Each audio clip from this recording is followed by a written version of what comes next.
Thank you for coming. Would you like to have a seat? Yes, please.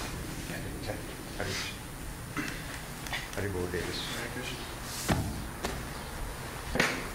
Welcome.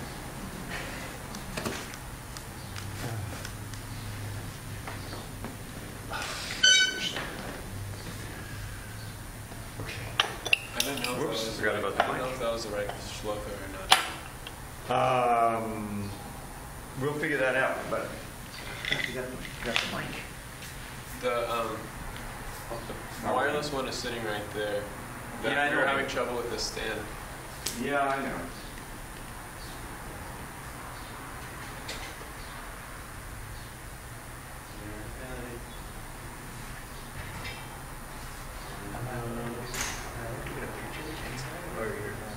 You need a picture? Take a picture? Yeah. I just can I mean, if not, anybody just ask them over.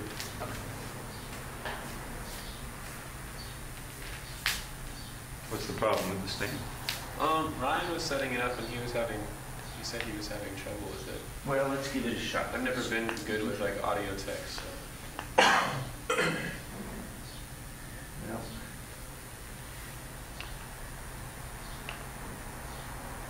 So far, so good. Yeah.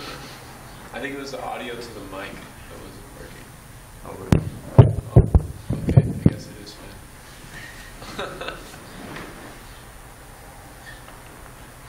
Sometimes you just need to turn it on, I guess.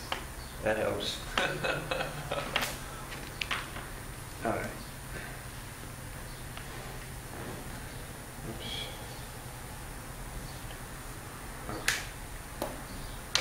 Okay. Hare Krishna. Haribo. Jaya Radha. Oh, do you know the song? You may not know the song. Do you know where to find the sheets for the song? If you direct In the door? I'll show one. Okay, you show them and you'll be trained up. Sorry about that. What's your name? Ashrit. Asha? Ashrit. Ashrit. Oh, you can. Taking Ashrita, one who takes shelter. Ashrita. Yeah. One who provides shelter. Oh, one who provides shelter. That's what I've been told. Yes, yes. That's the name for Krishna. Ashrayadana, yeah. Mm. Have you visited India at all? I have visited 10 times. Maybe 10, maybe more. Forgot. Okay. Jaya Radha Madhava Kunja Bihari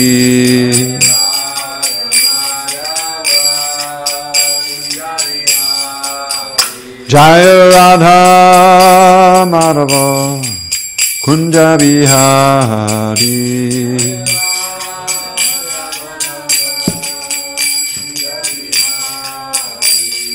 Gopi Janavallabha Girivardhari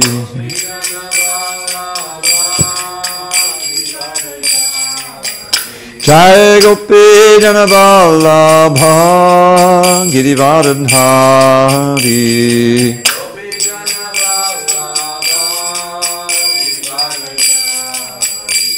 Yashodanandana Brajajana Ranjana Yashodanandana Brajajana Ranjana Yamuna Tira Vanachari Yamuna Tira Vanachari Jaya Radha Madhava Kunja Bihari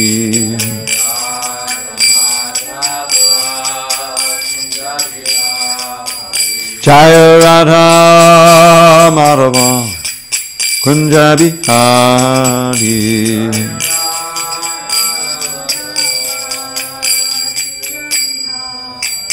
Jai Mr. Paramahansa Buddhika Charge Story Sri Srimad Divine Grace. Srila A.C. Bhaktivedanta Swami Prabhupada Ki Jai. ISKCON BBT Founder Acharya Srila Prabhupada Ki Jai. Jai Om Vishnupad Paramahansa Buddhika Charge Story Sri Srimad Divine Grace. Srila Bhakti Siddhanta Saraswati Thakur Ki Jai. Ananta Koti Vaishnava Ki Jai. Namacharya Srila Haridas Thakur Ki Jai. Srimad Bhagavad Gita Ki Jai. Samaveda Bhaktivinoda Ki Jai. All glories to the assembled devotees. All glories to the assembled devotees. All glories to the assembled devotees. All glory to Sri Guru and Gauranga.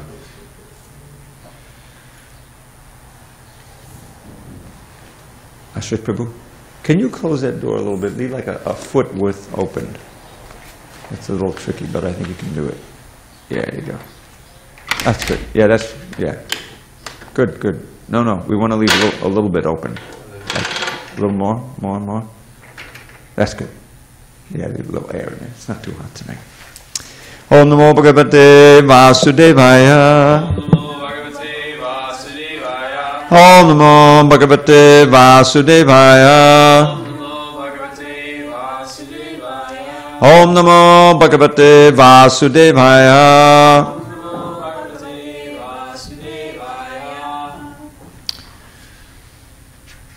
On this 31st day of July 2017 in SanDiego, we're reading from Srimad Bhagavad Gita as it is, translation and commentary by His Divine Grace A.C. Bhaktivedanta Swami Prabhupada.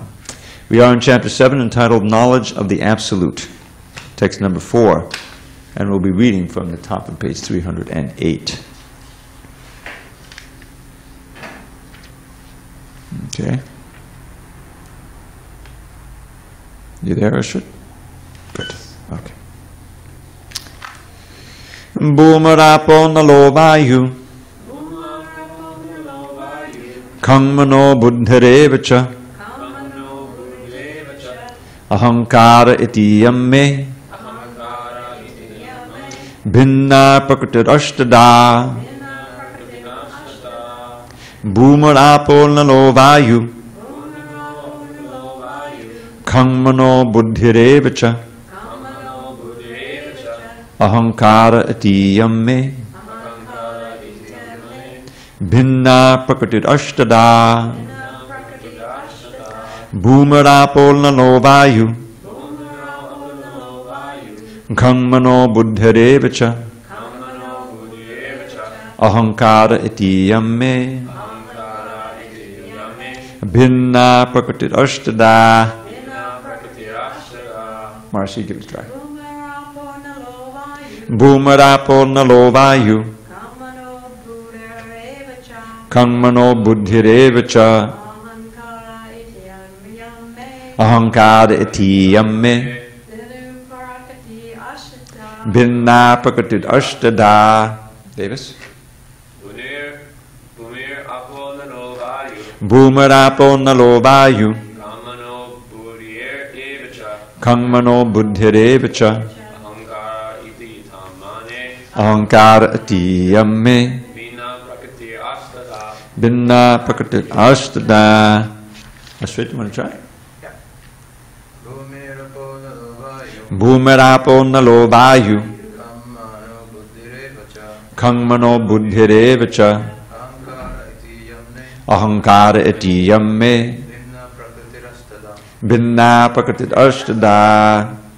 Bhumi, earth, apaha, water, analaha, fire, vayuhu, air, kam, ether, manaha, mind, buddhihi, intelligence, eva, certainly, cha, and ahankaraha, false ego, iti, thus, iyam, all these, may, my, bhinna, separated, prakritihi, energies, ashtada, eightfold.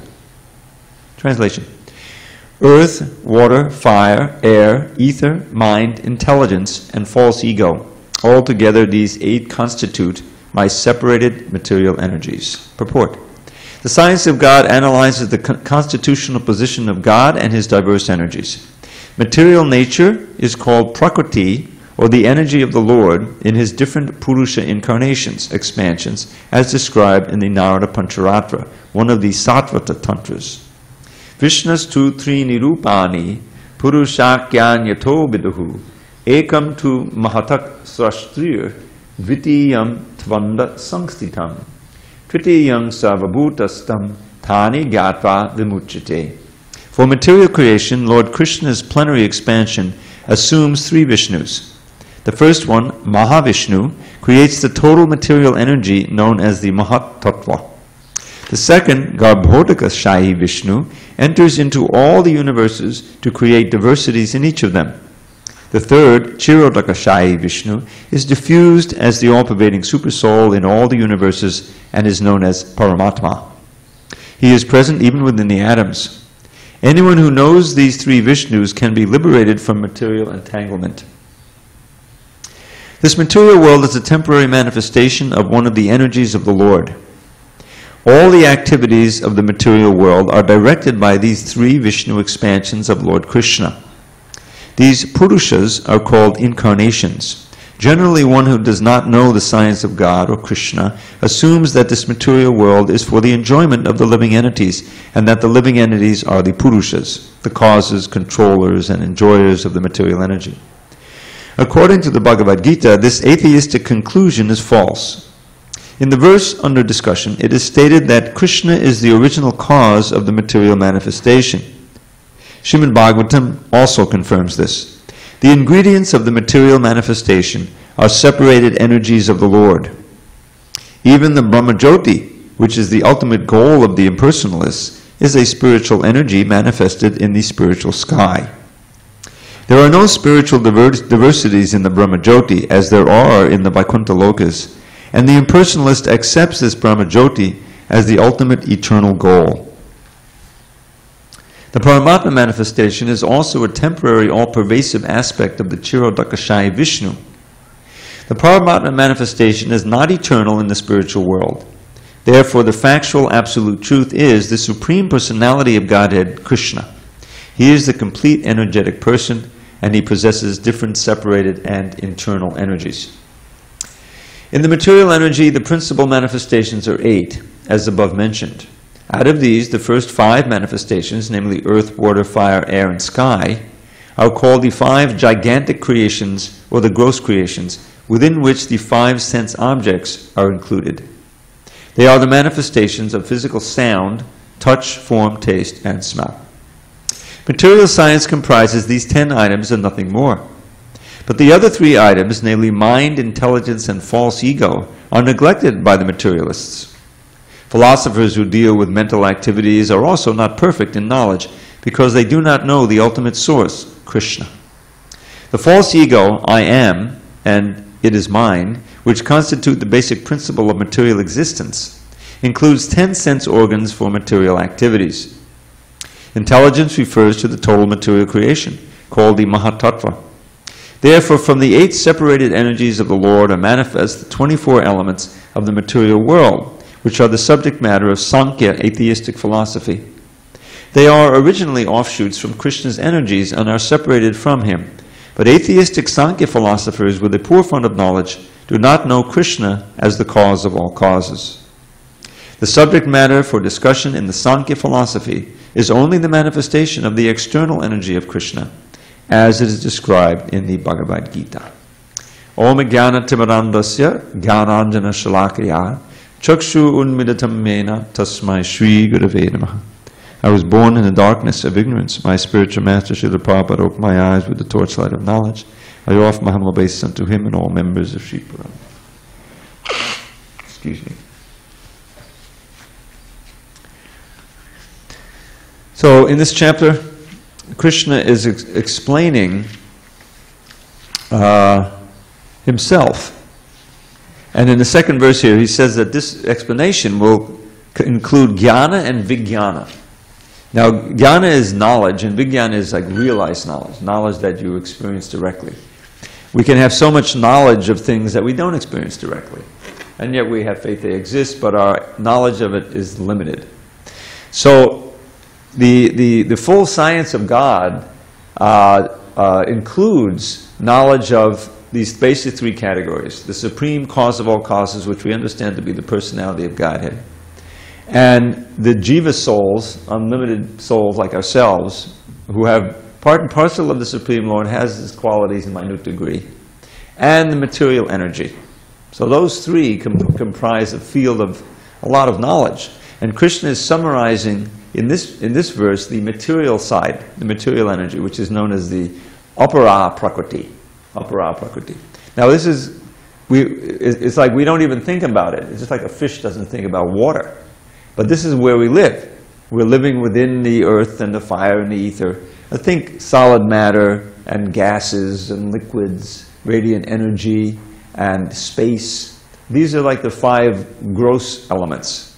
Then you have the mind. Everyone has a mind. And some intelligence, discrimination factor, which is especially prominent in the human being. And then, above all of them, is the finest element, the ahankar, or the false sense of self. And it's that ahankar which is the interface between the spirit and this whole material world. Because we have a false sense of ourselves, constituting this material body on the gross and subtle level, that's why we're in the material world. In the spiritual world, there is real ego, not this false ego. And we don't consider, in the spiritual world, the living entity doesn't consider himself a separate doer with separate interests and trying to exploit the energy for sense gratification. That's all in the material world. So this is, Krishna's now going to explain. He's explained it's his energy, which is separated. Now separated means 2 things. It's separated from him, and they're also separate from each other. Right? The earth and the water, you may mix them up and make mud, but still they remain separate, and you can separate them out.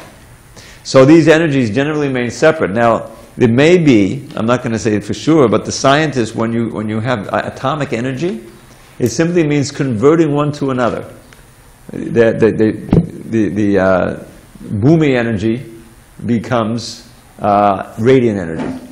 In other words, the energy packed into the earth, this is the way they explain it, into material, becomes liberated. Somehow they fusion, they strike and break it. And there's a whole lot of energy in there, and it explodes usually, usually.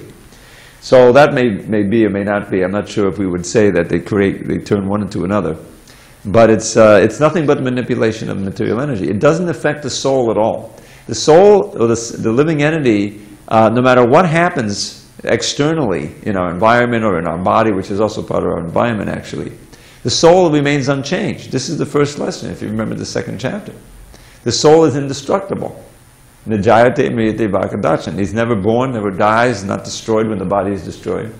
But because we identify with this gross and subtle body, the changes and vicissitudes of that gross and subtle body, which are definitely subject to damage and destruction and injury and all kinds of things, we identify it as oh, I'm getting injured, I'm dying, and all these things. This is the grand illusion, the Mahamaya of this world. And coming out of that grand illusion is what Krishna consciousness is all about. To not only identify ourselves as spirit, but to act as spirit. And to discover gradually our spiritual senses, our spiritual mind, our spiritual intelligence. All of these are there in the spiritual world. The spiritual world is a world of as much variety as this world. But the difference is there's no, as Prabhupada famously said, inebriety. He gave a new meaning to that word, inebriety. It means there's no negativities, there's no change, there's no death, there's no birth, no disease, and everything is there and it's engaging in the level of bliss and eternity and knowledge. So, but understanding where we are and how this world is constituted is a very important foundation for our spiritual life. Because we understand how Krishna is present in here. He says, these are my separated material energies. Okay, so then everything that's made of earth, we, as devotees, we try to connect to Krishna. Just like there's billions of books, but these books are all about Krishna. It's nothing but earth and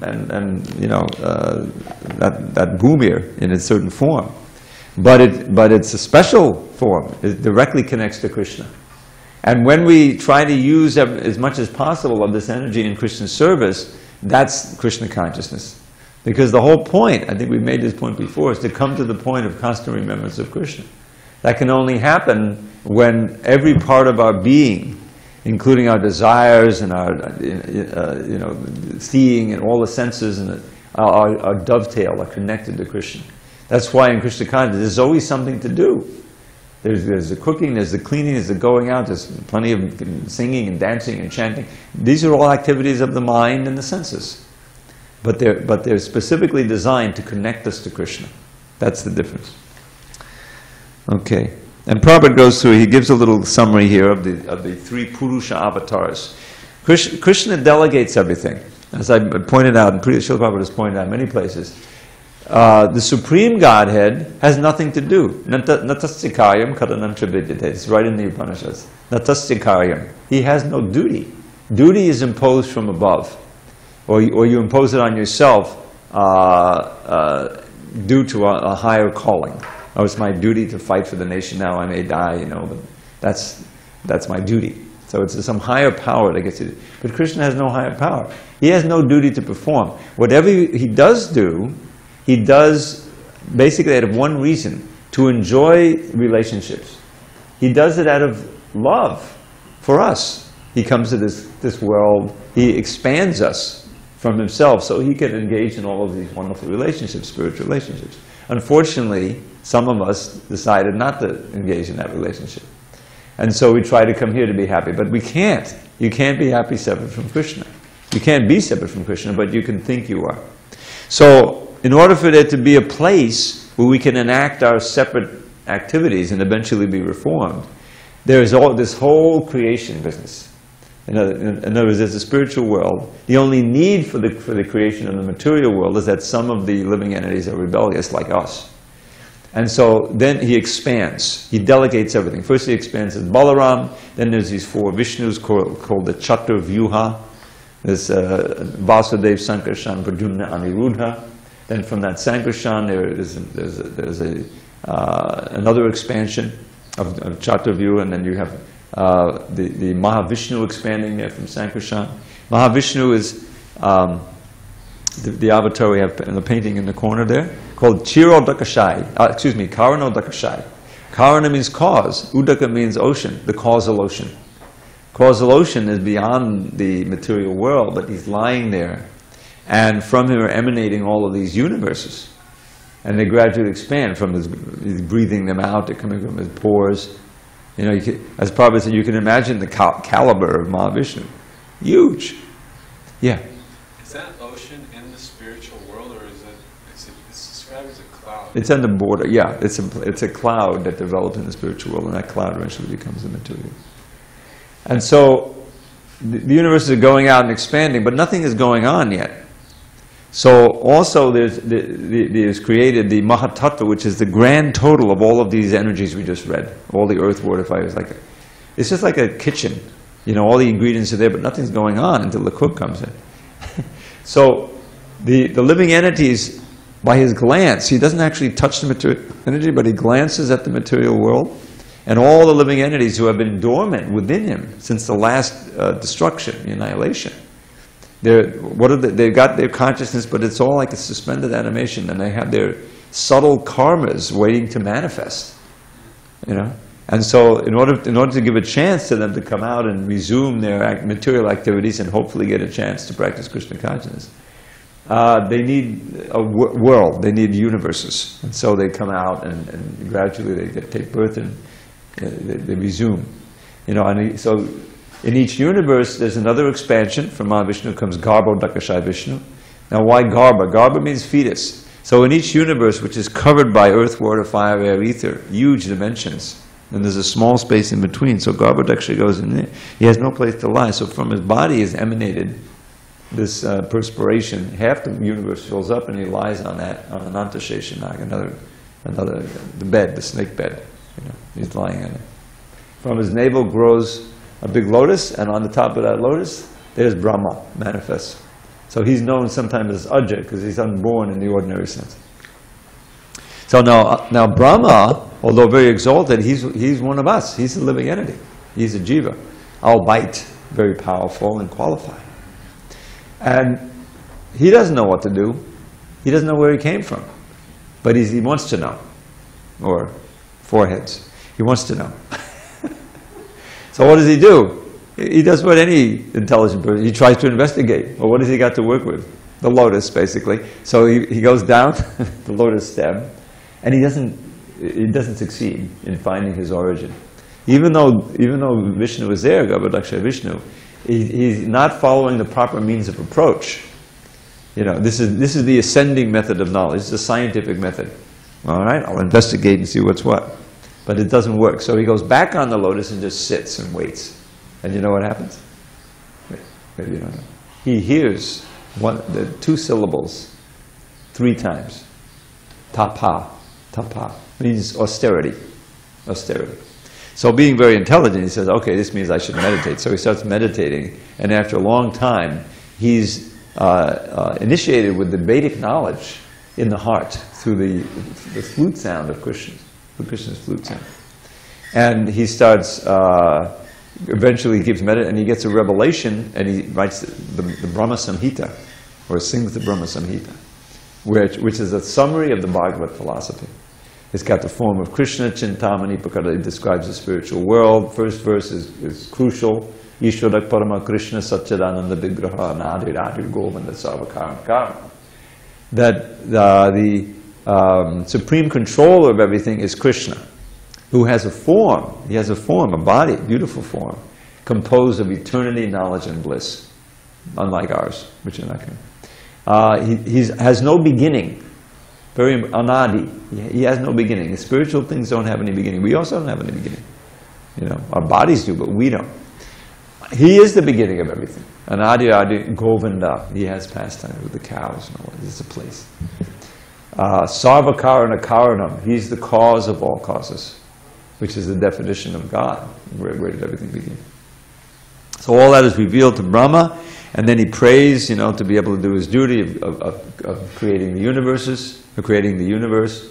And Krishna reveals himself to him and gives him encouragement. Don't worry, you know, you'll be able to do it. Gradually things manifest. But that's not all. There's another expansion called Chirodakashai Vishnu. Chira means condensed milk. So he's lying in an ocean of milk on a planet within the material universe, Shvetadvip. And that Chirodakashai then expands into every atom and into every heart. That's the super soul. So Krishna is all-pervading through his expansions. But he himself is busy in the spiritual world, cavorting with the gopis and doing his pastime. He's delegated the whole thing to the Vishnus. But sometimes, very rarely, every day of Brahma, he comes as himself in order to revive the memory of his pastimes, and as he says in the 4th chapter, to eradicate the miscreants, re-establish Dharma, protect the devotees. While that's happening, he's still in the spiritual. Yes, he's still there. The pastimes are going on. You can expand. All right, let's go on. Now that was the apara prakriti. Now he's going to mention the para prakriti. Okay, give him your book. You got the book? You got it. Okay, good. So text 5, page 309. Apadeyam itastvanyam prakritim vidhime param jiva bhutam mahabaho yayedang dharyate jagat. Besides these 8 separated material energies, besides these, O mighty armed Arjun, there is another superior energy of mind which comprises the living entities who are exploiting the resources of this material inferior nature. Purport. Here it is clearly mentioned that the living entities belong to the superior nature or energy of the Supreme Lord. The inferior energy is matter manifested in different elements, namely earth, water, fire, air, ether, mind, intelligence, and false ego. Both forms of material nature, namely the gross, earth, etc., and subtle, mind, etc., are products of the inferior energy.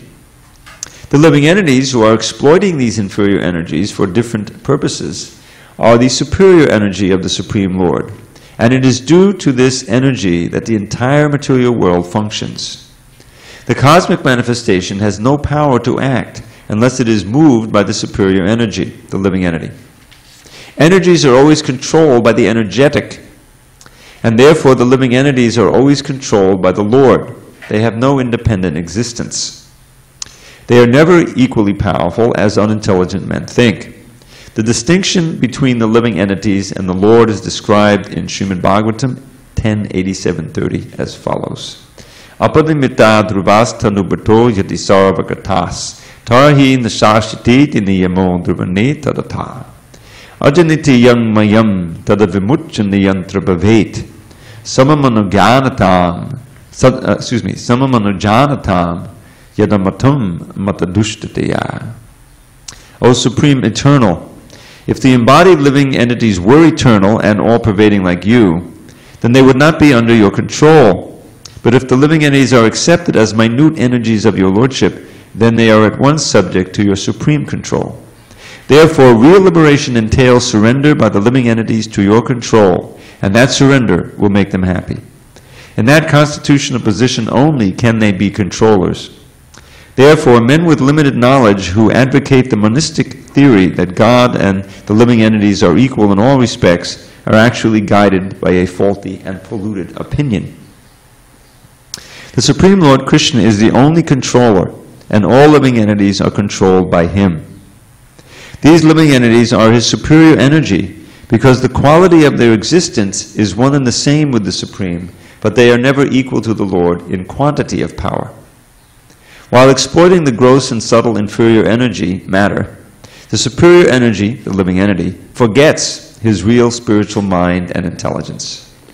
This forgetfulness is due to the influence of matter upon the living entity. But when the living entity becomes free from the influence of the illusory material energy, he attains the stage called mukti, or liberation.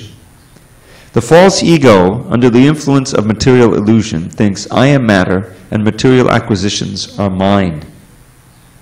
His actual position is realized when he is liberated from all material ideas, including the conception of his becoming one in all respects with God. Therefore, one may conclude that the Gita confirms the living entity to be only one of the multi-energies of Krishna, and when this energy is freed from material contamination, it becomes fully Krishna conscious or liberated. So in these two verses we have a summary description of matter and spirit. And they never mix really. We can seem to mix, but in the 13th chapter it's very clear that we don't mix with matter, but because we're minute and we're identifying ourselves with matter, it's as if we were matter. This is what our consciousness is. And extracting that or counteracting that illusion is what the whole process of bhakti does. So both of these energies are described as Krishna. So there's nothing really but Krishna. Just like Prabhupada gives the example a million times of the sun and the sunshine. So the sunshine is all pervading throughout the solar system, say. And the sunshine is essential for Earth and for all the life on the Earth. So the sun and the sunshine, really, there's no meaning to the sun without the sunshine, and if you have the sunshine, there must be a sun. So in the similar way, all these energies which we just heard about, the material and the spiritual, the inferior and superior, that's what comprises this material energy. In the 13th chapter, Krishna says explicitly that there's nothing in this world but the combination of material and spiritual energy. Now you may go out into the ocean or look at the ocean and see, well, there's nothing moving this ocean. This ocean is moving by the wind and everything. But no, there's a god of the waters. There's Varuna. There's a god of the air, Vayu. So behind every thing that we see that's alive, that's moving, there's always a living entity, either the demigods or Krishna himself, the supreme living entity. So this is the way of seeing this world. It's certainly not a case that the material energy is independently powerful to do anything. It's always being moved by spirit, and that spirit itself is being overseen by a super soul, and ultimately by Krishna. This is how we are meant to see the world.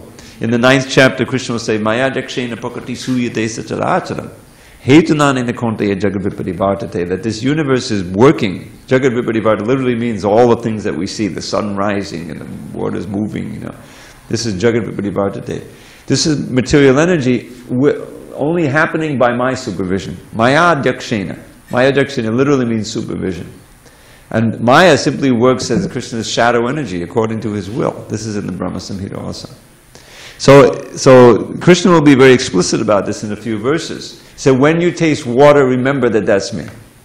I created your tongue, I created your ability to taste, I created the water, it's all me. So I am the taste of that water. In other words, when we taste water, we should think of Krishna. And when we see the light of the sun and the moon, oh, that's Krishna. You know? And in this way, you don't have to go to the Himalayas. The point is that the last chapter was all about going to this secluded place and controlling the mind and thinking this way. It's a bona fide process, but it's very, very difficult to be successful. This is practical, dynamic meditation. This is what Krishna consciousness really is. It's meditation in action. And if you do it right, you can succeed and become liberated. Now, Prabhupada mentions the word mukti here. And, you know, as in millions of places, he disabuses us of the idea that mukti means somehow losing your form, losing your personality, merging into the oneness of the bright light called the Brahma Jyoti. That is false mukti.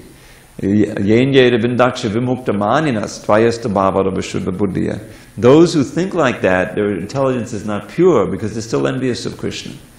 You know, they want to be God. God is Brahman, and I'm as good as Brahman. Once I merge into Brahman, I'm God. You know, confusion. And they fall down eventually because it's not natural. We're always active. We're active in the material sphere, and we want to be active in the spiritual sphere. So the living entity who's always active has to become inactive in this idea, without senses, without sensation. And no, that doesn't work. So what is mukti? We went over this recently. Prabhupada quoted a line of a verse in the second canto of Bhagavatam. Muktir hitbanyata rupam swarupena vavastiti.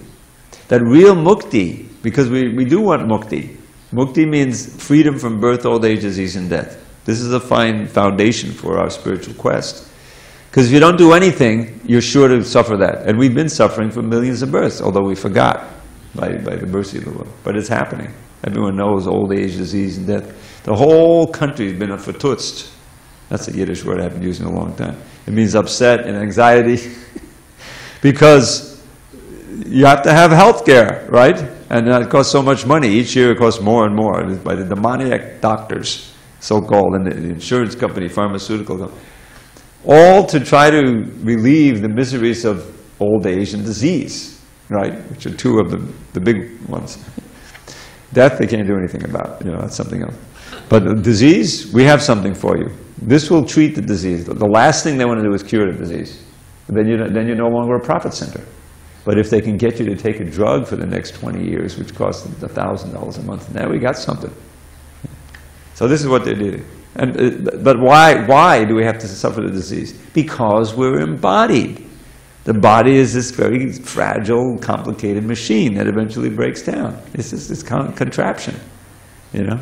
And we're trying to enjoy it, and because we're trying to enjoy it, we're stuck in it, and we're going to have another one. That's the cure, not, you know. But in the process of that, it's a huge multi-trillion-dollar medical industry, which is constantly growing. And now, you know, so many people will depend on the government, poor people, you know. So now there's some relief. Oh, they weren't able to, you know, repeal this. But all this stuff is dealt with in the Bhagavad Gita, Bhagavatam. You want to cure the disease? Okay, look, here you can live simply, a healthy diet, you know, without anxiety in this world, but you're going to face disease at old age and death. So make it the last time. Here's how you can have liberation. So mukti hitbanyata rupam swarupena vavastiti. This is the definition given in the Srimad Bhagavatam. Mukti means giving up all these false forms that we've had for millions of births and being situated in your swarup. Swarup means that original form that you've never lost, but you've forgotten and it's been covered all this time. So by Krishna consciousness, thinking of Krishna, acting for Krishna, developing your relationship with Krishna, Krishna's devotees, that natural swarup becomes manifest. You become aware of it. And living on that platform is what ultimate realization is like, is meant to be. So we're aiming for that. But this is foundational knowledge that we're cultivating here. All right, one more verse, which will wind up, there's three actually as a unit. Number 6. Etadionini bhutani Sarvani Drupadharya Aham Krishnasya Jagatah Prabhavak Pralayastata. All created beings have their source in these two energies, or two natures. Of all that is material and all that is spiritual in this world, know for certain that I am both the origin and the dissolution. Purport. Everything that exists is a product of matter and spirit. Spirit is the basic field of creation, and matter is created by spirit. Spirit is not created at a certain stage of material development. Rather, this material world is manifested only on the basis of spiritual energy. This material body is developed because spirit is present within matter. A child grows gradually to boyhood and then to manhood because that superior energy, spirit soul, is present. Similarly, the entire cosmic manifestation of the gigantic universe is developed because of the presence of the supersoul, Vishnu. Therefore, spirit and matter, which combine to manifest this gigantic universal form, are originally two energies of the Lord. And consequently, the Lord is the original cause of everything. A fragmental part and parcel of the Lord, namely the living entity, may be the cause of a big skyscraper, a big factory, or even a big city. But he cannot be the cause of a big universe. The cause of the big universe is the big soul, or the super soul. And Krishna, the Supreme, is the cause of both the big and small souls. Therefore, he is the original cause of all causes. This is confirmed in the Katha Upanishad 2.13. Nityo nityanam chaitanas chaitananam. So, that Nityo nityanam verse keeps popping up. This is one of the first verses I learned. It's so easy to learn. Nitya is singular, nityanam is plural. And Chaitana is singular, Chaitananam is plural. So what it says is, of all of the eternal conscious living beings, and then the rest of the verse goes, Eko bahunam yovadadatikanam. There is one that is supplying the needs of all the others. And that one is Krishna. And so that's right in the Upanishads. And how is he doing it? Through all these energies we just read about.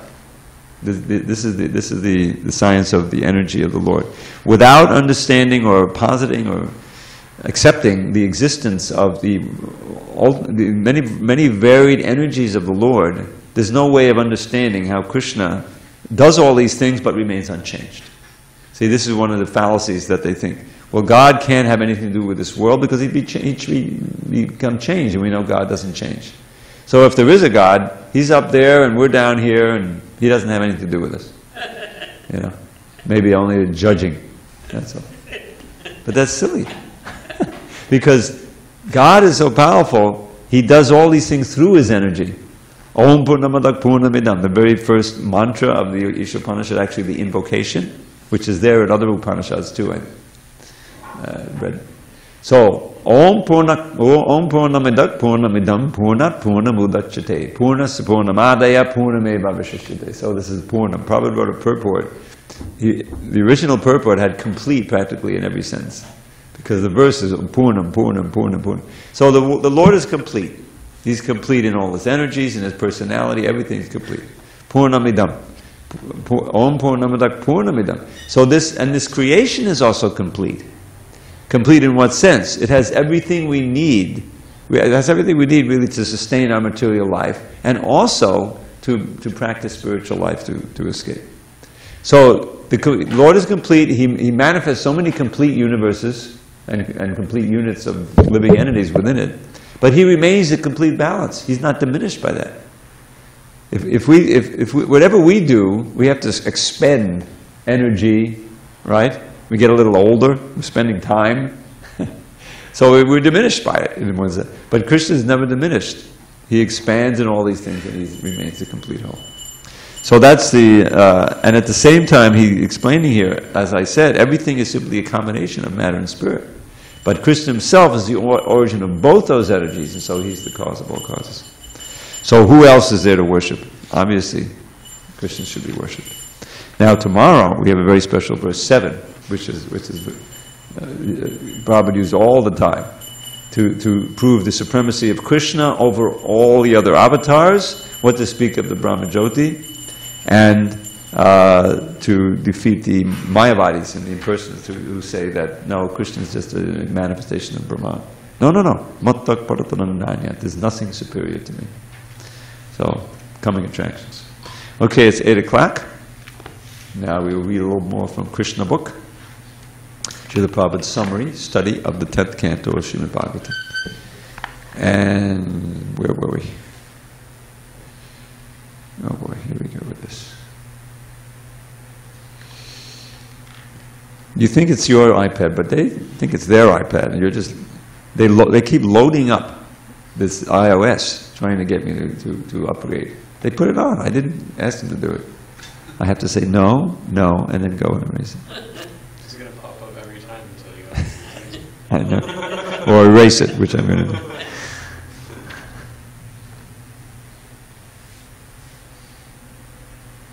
Okay, so let me just get to the right book. Krishna book. All right, so this is another.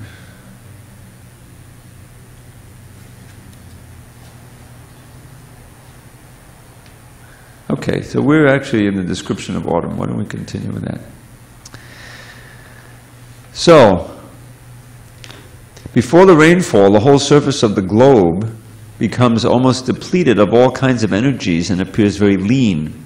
After the rainfall, the whole surface of the earth becomes green with vegetation and appears to be very healthy and strong. Here a comparison is made to a person undergoing austerities for fulfillment of a material desire.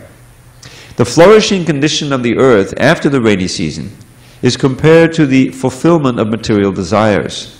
Sometimes when a country is subjugated by an undesirable government, persons and parties undergo severe penances and austerities to get control of the government, and when they attain control, they flourish by giving themselves generous salaries. This temporary profit is like the flourishing of the earth in the rainy season. Actually, one should undergo severe austerities and penances only to achieve spiritual happiness. In Srimad Bhagavatam, it is recommended that tapasya, or austerity, should be accepted for realizing the Supreme Lord.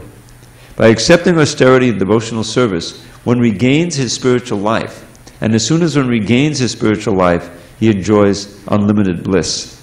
But if someone undertakes austerities and penances for some material gain, it is stated in the Bhagavad Gita that the results are temporary and that they are desired by persons of less intelligence. So this Prabhupada is referring to a verse in the 5th canto and the verse in the 7th chapter of the Bhagavad Gita. During the rainy season, in the evening, there are many glowworms visible about the tops of the trees, hither and thither, and they glitter just like lights. But the luminaries of the sky, the stars and the moon, are not visible.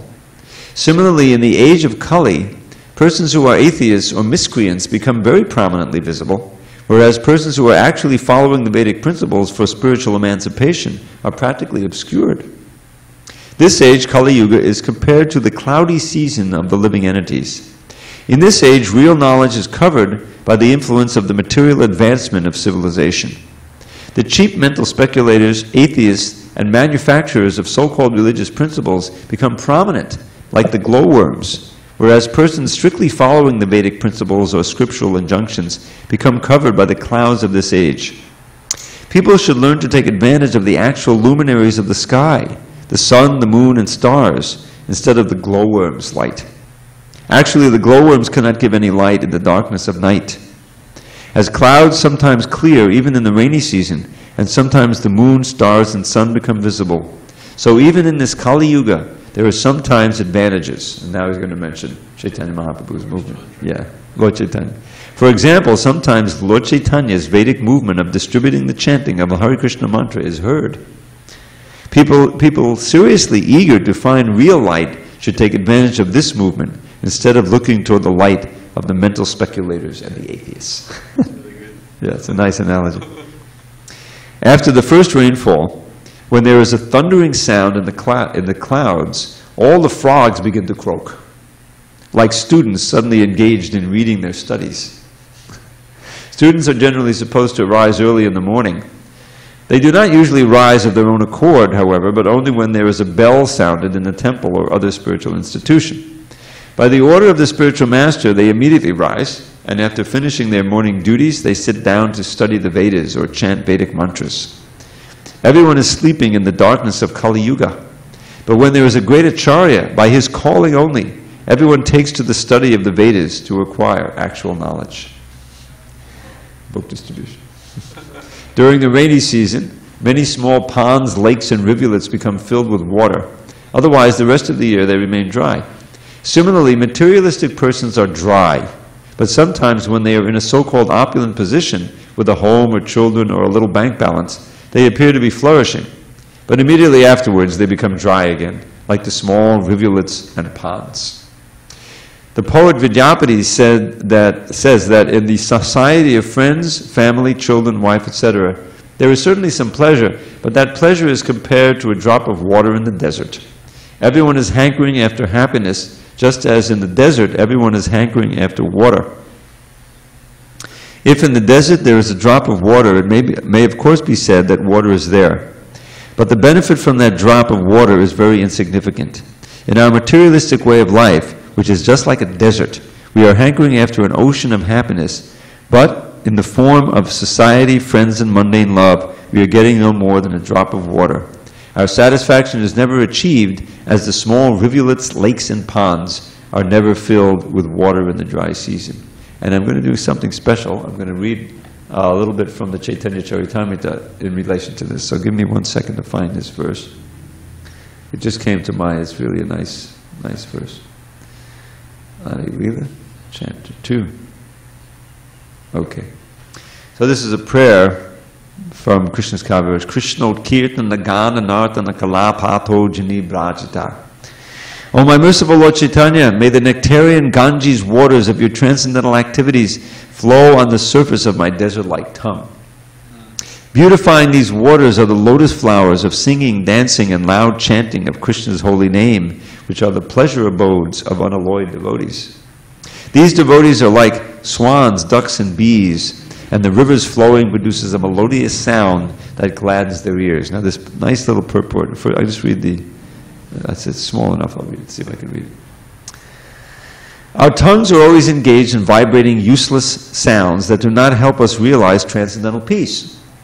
The tongue is like a desert because the desert needs a constant supply of refreshing water to make it fertile and fruitful. Water is the substance most needed in the desert. The transient pleasure derived from mundane topics of art, culture, politics, sociology, dry philosophy, poetry, and so on is like a mere drop of water because although such topics have a qualitative feature of transcendental pleasure, they are saturated in the modes of material nature. Therefore, neither collectively nor individually can they satisfy the vast requirements of the desert-like tongue. Despite crying in various conferences, therefore, the desert-like tongue continues to be parched. For this reason, people from all parts of the world must call for the devotees of Lord Chaitanya, who are like swans swimming around the beautiful lotus feet of Lord Chaitanya, or bees humming around his lotus feet in transcendental pleasure, searching for honey. The dryness of material happiness cannot be moistened by so-called philosophers who cry for Brahman, liberation, and similar dry speculative objects. The urge of the soul proper is different. The soul can be solaced only by the mercy of Lord Chaitanya and his many bona fide devotees who never leave the lotus feet of the Lord to become imitation Mahaprabhus, but who all cling to his lotus feet like bees who never leave a honey-soaked lotus flower. Lord Chaitanya's movement of Krishna consciousness is full of dancing and singing about the pastimes of Krishna. It's like it is herein compared to the pure waters of the Ganges, which are full of lotuses. The enjoyers of these lotus flowers are the pure devotees who are like bees and swans. They chant like the flowing of the Ganges, the river of the celestial kingdom. The author desires such sweetly flowing waves to cover his tongue. He humbly compares himself to a materialistic person who always engages in dry talk from which he derives no satisfaction. If such persons were to use their dry tongues to chant the holy name of the Lord, Hare Krishna, Krishna Krishna, Hare Hare, Hare Rama, Rama Rama, Hare Hare, as exemplified by Lord Chaitanya, they would taste sweet nectar and enjoy life. Srila Prabhupada ki jai. Well, we have a little time, so I'll give you one poem tonight. You ready? Okay, you have to visualize now. There's a picture. Krishna's He's entering the forest with his friends. He's running along the Yamuna with Balaram, and behind him are all the cows and his friends running, and they're saying in this poem something. So Krishna says, for Krishna, let's go, said Krishna. Don't delay at all. And he and Balaram began to run ahead of all their coward friends who called, "Oh Krishna, Rama, let us join the fun." And off they ran to Braja's forest haunts to play in every bower, grove, and sward. The boys would tease their friend with playful taunts, forgetting his position as the Lord. Shri Krishna is inviting us as well to join him in his pastimes, which enthrall. The wise heed Krishna when they hear him tell, "Let's go, my friends, do not delay at all." One more. There's only a few of us. The beauty, the sweetness of Shri Krishna's form beguiles. Still sweeter is his face, like autumn moon. But sweeter than the sweetest is his smile, whose luscious beauty makes the gopis swoon. Govinda's beauty captivates the doves, the swans, the deer, the cows, and every tree. Indeed, in Braja, every creature loves Sri Krishna and is drowned in ecstasy. That all enchanting land is paradise, our home where we may dwell eternally. Most welcome there are those who pay the price to learn to love Sri Krishna perfectly. Gaur Premanandi. Hare Hare Bol. All glory to Sri Prabhupada.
Okay.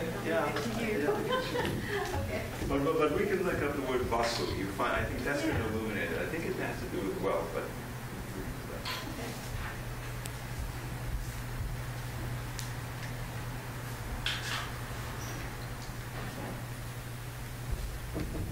Hare Krishna, Hare Krishna, Hare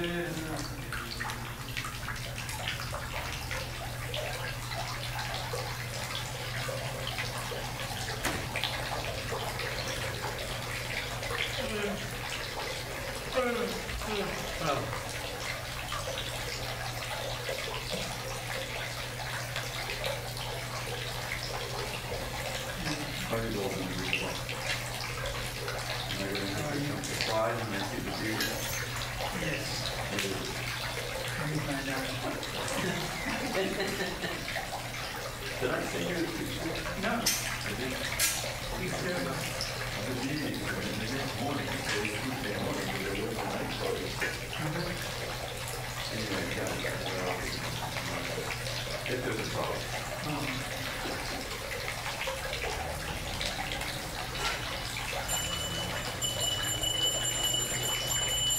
Did you go and die? Very good.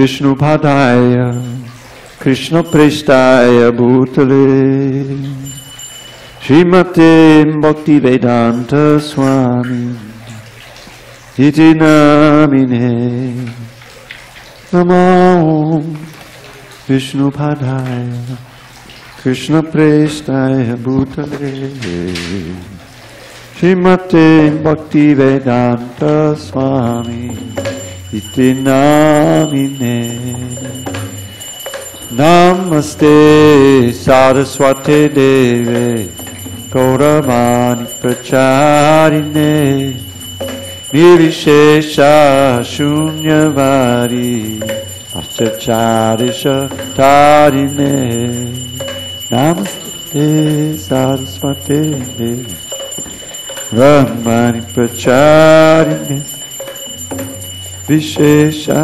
Shunyavadi Chacha Jaya Sri Krishna Chaitanya Prabhu Nityananda Shri Advaita Gadadhar Shivasari Gaur Bhaktavrinda Shri Krishna Chaitanya Prabhu Nityananda Advaita Gadadhar Shivasari Gaur Bhaktavrinda Jaya Shri Krishna Chaitanya Prabhu Nityananda Advaita Gadadhar Shivasari Gaur Bhaktavrinda Shri Krishna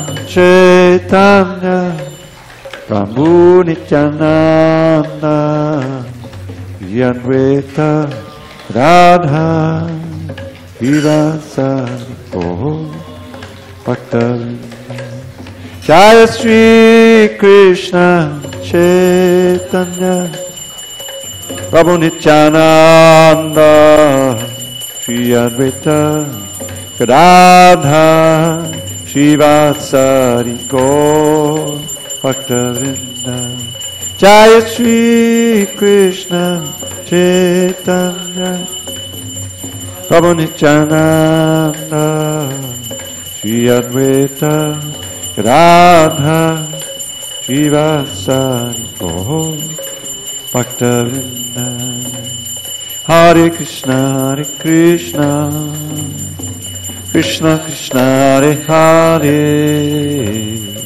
Hare Rama Ram Ram Hare Hare Hare Krishna Krishna Krishna Hare Hare Rama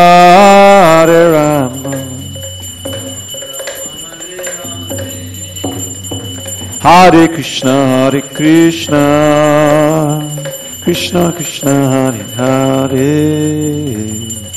Hare Rama Hare Rama, Ram Ram, Hare Hare, Hare Krishna, Hare Krishna, Krishna Krishna, Hare Hare Rama, Hare Rama, Rama Hare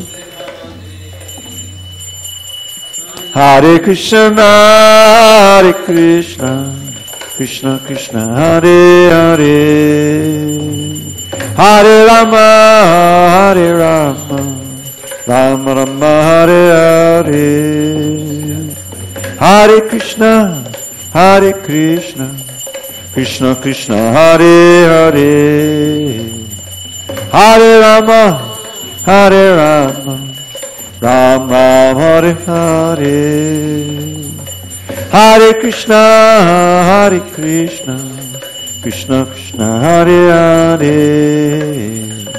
Hare Rama, Hare Rama, Rama Rama, Hare Hare, Hare Krishna, Hare Krishna, Krishna Krishna, Hare Hare, Hare Rama, Hare Rama, Rama Rama, Hare Hare, Hare Krishna, Hare Krishna, Krishna Krishna, Hare Hare, Hare Rama, Hare Rama, Ram Ram, Hare Hare, Hare Krishna, Hare Krishna, Krishna Krishna, Hare Hare, Hare Rama, Hare Rama, Rama Rama, Hare Hare, Hare Krishna, Krishna Krishna, Hare Hare,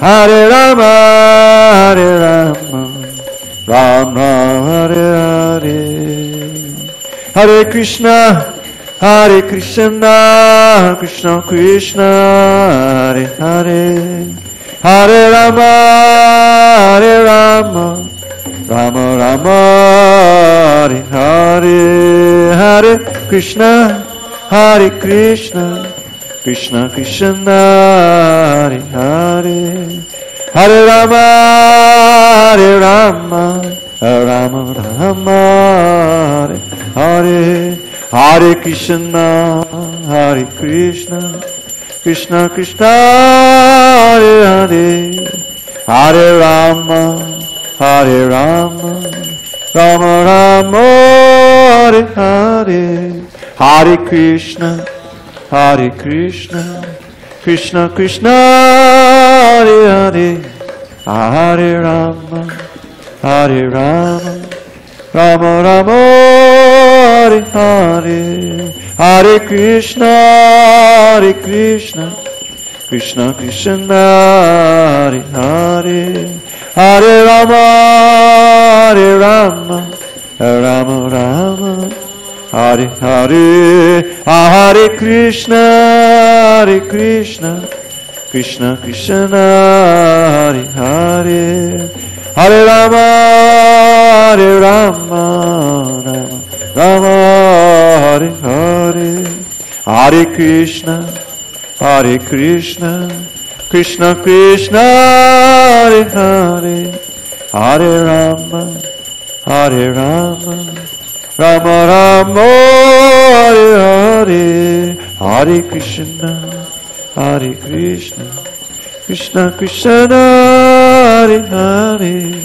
Hare Rama, Hare Rama, Rama Rama, Hare Hare, Hare Krishna, Hare Krishna, Krishna Krishna, Hare Hare, Hare Rama, Hare Rama, Rama Rama, Hare Hare, Jaya Radha Giridhari, Radha Giridhari, Radhe, Radha Giridhari, Radha Giridhari, Radhe, Jaya Radha Giridhari, Radha Giridhari, Radhe, Jaya Radha Giridhari, Radha Giridhari, Radhe, Radha Giridhari, Radha Giridhari, Radhe, Radha Giridhari Radha Giridhari Radha Nitai Gaura Haribo Haribo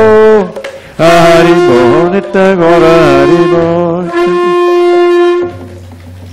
Shri Shri Gaura Nitai Ki Jai Jai Mr. Prabhupada Paramahansa Bhagavadgitaclass Ashtottara to Shri Srimad Divine Grace Srila A.C. Bhaktivedanta Swami Prabhupada Ki Jai ISKCON BBT founder Acharya Srila Prabhupada Ki Jai Jaya Vishnu Pad Paramahansa Bhagavadgitaclass Ashtottara to Shri Srimad Divine Grace Srila Bhakti Siddhanta Saraswati Thakur Ki Jai Ananta Koti Vaishnavini Ki Jai Namacharya Srila Haridas Thakur Ki Jai Prem Shri Shri Krishna Chaitanya Baba Nityananda Shri Advaita Gadadhar Shri Vasati Gaur Bhaktivinoda Ki Jai Shri Shri Radha Krishna Gop Gopinath Shyamakund Radhakund Giri Govardhan Ki Jai Vrindavan Dham Ki Jai Navadip Mayapur Dham Ki Jai Jagannath Puri Dham Ki Jai Ganga Mehi Ki Jai Yamuna Mehi Ki Jai Tulsi Devi Ki Jai Bhakti Devi Ki Jai Shri Harinam Sankirtan Ki Jai Transcendental Book Distribution Ki Jai Srila Prabhupada Ki Jai Samaveda Bhaktivinoda Ki Jai All glories to the assembled devotees. All glory to the assembled devotees. All glory to the assembled devotees. All glory to Shri Guru and Gauranga. Namaste Narasimhaya. Namaste Narasimhaya. Namaste Singaya. Pallara lara dayine, pallara lara dayine. Hiranyakashipo vaksha, Hiranyakashipo vaksha. Shilatanka nakalaye, Shilatanka nakalaye. Ito nisringa parato nisringo. Shinga, Padato, Yato, Yato, Yamitato, Shinga, Yato, Yato, Yamitato, Bahir, Shingo, Rinaye, Shingo, Bahir, Shingo, Daye, Shingo, Dasi Hamading Sharanang Prapaje, Shingamadi, Nanang Prapade. Tapakara Kamalavare Naka Anbuta Shringa Dalita Hiranyakashipu Tarumbringa Kesavaprita Narahari Rupa Jajagadisha Re Jajagadisha Re Jajagadisha Re Tapakara Kamalavare Kamanduta Shringa Dalita Hiranyakashipu Tarumbringa Kesavatrita Narahari Rupa Jajagadisha Re Jajagadisha Re Jajagadisha Re Keshavandrita Narahari Rupa Jajagadisha Re Jajagadisha Re Jajagadisha Re Keshavandrita Narahari Rupa Jajagadisha Re Jajagadisha Re Jajagadisha Re Keshavandrita Narahari Rupa Jajagadisha Re Jajagadisha Re Jajagadisha Re Hare Krishna Hare Krishna Krishna Krishna Hare Hare Hare Rama Hare Rama Rama Rama Hare Hare Hare Krishna, Hare Krishna, Krishna Krishna, Hare Hare, Hare Rama, Hare Rama, Rama Rama, Hare Hare, Hare Krishna, Krishna Krishna Krishna Hare Hare Hare Rama Hare Rama Rama Rama Hare Hare Hare Krishna Hare Krishna Krishna Krishna Hare Hare Hare Rama Hare Rama Rama Rama Hare Hare Hare Krishna Hare Krishna Krishna Krishna Hare Hare Hare Rama Hare Rama Rama Hare Hare Shri Shri Radha Giridhari Ki Jai.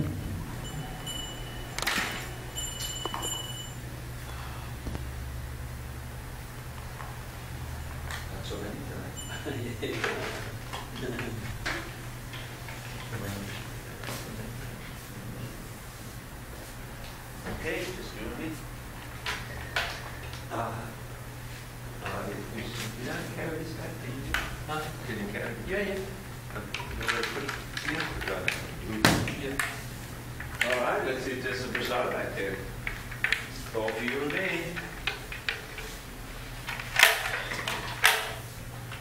Hare Krishna, Hare Krishna.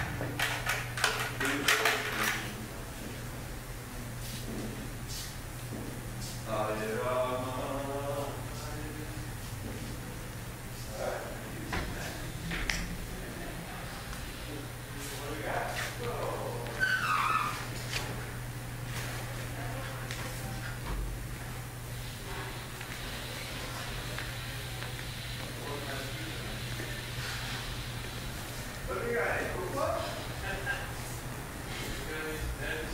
That's an interesting, that's cool. Okay. Come and get it. Super. Any cups?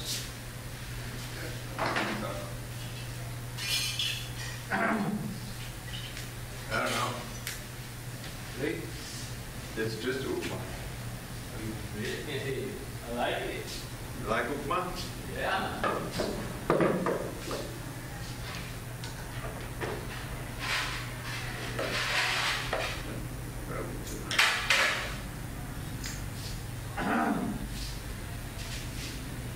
No, please. No.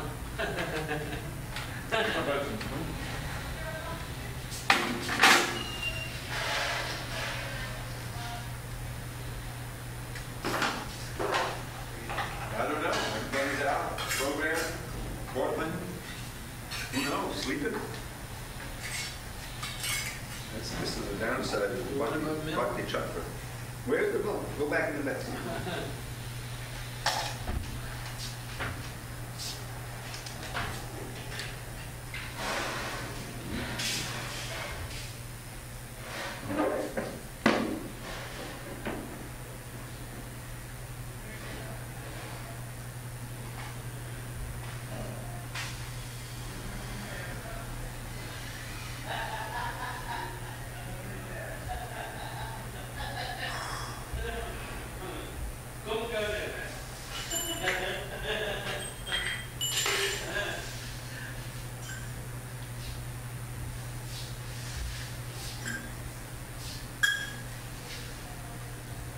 There it is.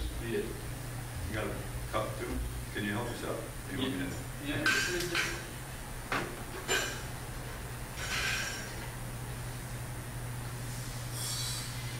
I'm sorry, but I should have given you a No. Hungry.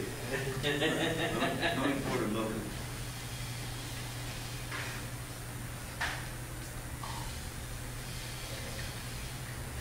Yeah, I know. Fortunately, I don't think we use ghee for this.